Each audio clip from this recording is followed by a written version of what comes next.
It was one of those evenings when the sky looks tired, heavy with unshed rain, and the wind carries whispers of forgotten things.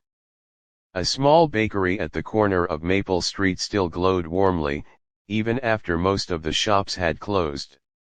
Inside, a woman named Clara stood by the counter, her hands dusted with flour, her eyes lost somewhere between the past and the scent of freshly baked bread. She had inherited the bakery from her late husband, Daniel, 5 years ago, and though the world outside had changed, she still kept everything the same: the recipes, the wooden shelves, even the old bell above the door that jingled softly each time someone entered. Life had not been easy for her since Daniel's death.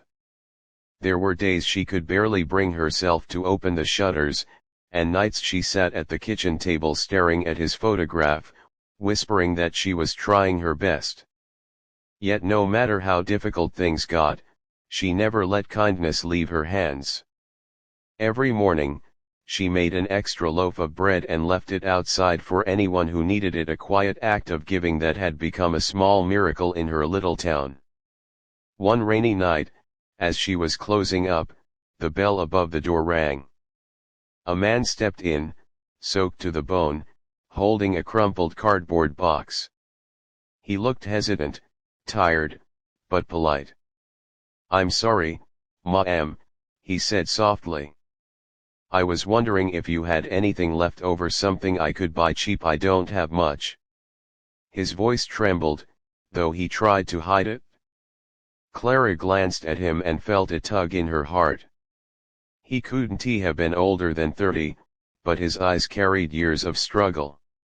Without a word, she walked to the counter, packed a few warm rolls, a slice of cake, and a steaming cup of tea. When she handed it to him, he reached into his pocket to pay, but she stopped him. "No," she said gently. "You look like someone who's had a long day. Consider it a gift." He hesitated, then took the food with both hands, as though holding something sacred. "Thank you," he whispered. "I'm Lucas."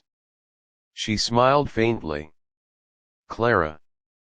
Come by again when you need a place to rest for a while." That was how it began, the quiet crossing of two paths that would change both their lives. Lucas started visiting the bakery often.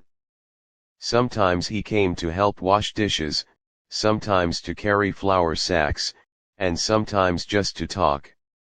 He told her he had once been an architect, full of dreams, but after losing his job and his home, life had folded him into shadows. "It's strange," he said once while helping her stack bread. "When you lose everything, you start to realize how much of life you took for granted. Even a kind word feels like sunlight." Clara nodded. She knew that feeling well, the loneliness that comes after the world stops listening. In him, she saw not a stranger, but a reflection of her own brokenness. Slowly, their conversations became the highlight of her days. He would make her laugh again, the way Daniel once did, and she found herself baking extra muffins just because Lucas liked them with cinnamon. One morning, he arrived early to surprise her by cleaning the front windows. The sunlight spilled through the glass, lighting the room in a way that made it look almost alive again. "You see," he said, smiling. "A little effort, and the world shines differently." Clara looked at him, and for the first time in years, her heart stirred with something she had thought was gone: hope. Months passed. The townspeople began to notice how the bakery felt different now, warmer, livelier. Children came for cookies, old couples for tea, travelers for comfort. And Clara, once wrapped in grief, now found herself humming softly while she worked. But just as the flowers had begun to bloom again in her life, a letter arrived that threatened to undo it all. It was from the bank, an overdue notice. The bakery was in debt, and she had 60 days to pay or lose it. She sat at her table that night, the letter trembling in her hand, tears falling silently. Lucas found her like that when he came by. He took the letter, read it, and then looked at her with quiet determination. "We'll fix this," he said. "Together." She wanted to believe him, but fear had its claws deep in her. "You don't understand, Lucas. This bakery is all I have left of Daniel. I can't lose it." He knelt beside her. "You want tea? Let us try something new. Let us turn this place into more than a bakery. A place where kindness is baked into every loaf. We'll host a charity breakfast, invite the town, share stories, sell what we can, and remind people what this place means." Clara hesitated, but his conviction was contagious. Within a week, they put up posters, "The Bread of Hearts, a day of sharing." People came from all around Riverbend. Some brought donations, others just came for the warmth of it all. Lucas stood at the counter, telling the story of Clara's daily gift of bread left for the needy. "You see," he told them, "this bakery isn't just about food, it's about the kind of love that expects nothing back." By the end of the day, they had raised enough money not only to pay the debt but to start something beautiful. Clara insisted that a portion of every sale from then on would go toward a kindness fund, helping anyone in town who fell on hard times. That night, as they sat outside watching the stars flicker over the quiet street, Clara turned to Lucas and said, "You've given me back more than a bakery. You've given me back life." He smiled softly. "No, Clara. You gave it to yourself. I just reminded you how strong you already were." Their bond deepened in the months that followed. It wasn't the reckless love of youth, but something steadier, rooted in compassion. She found herself waiting for the sound of his footsteps every morning, and he, in turn, found peace in her presence. One winter evening, the first snow of the season began to fall. They stood at the doorway, watching the world turn white. Lucas turned to her and said, almost shyly, "You know, before I met you, I had stopped believing that kindness could change anything.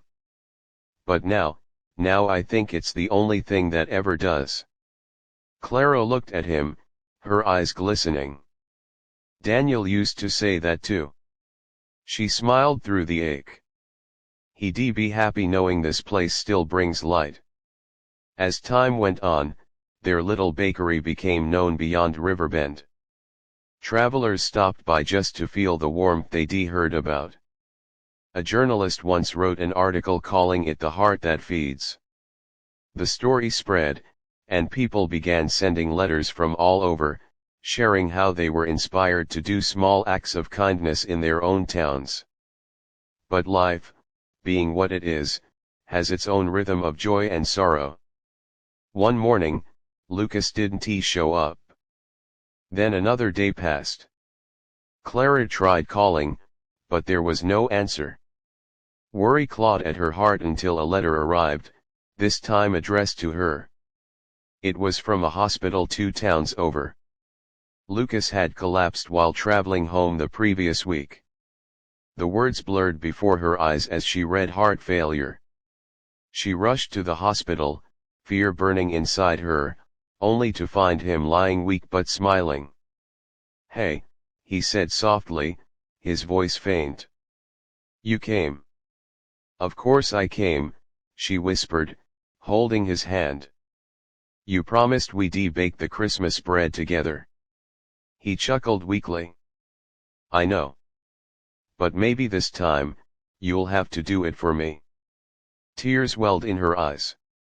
"Don't talk like that. You're going to be fine."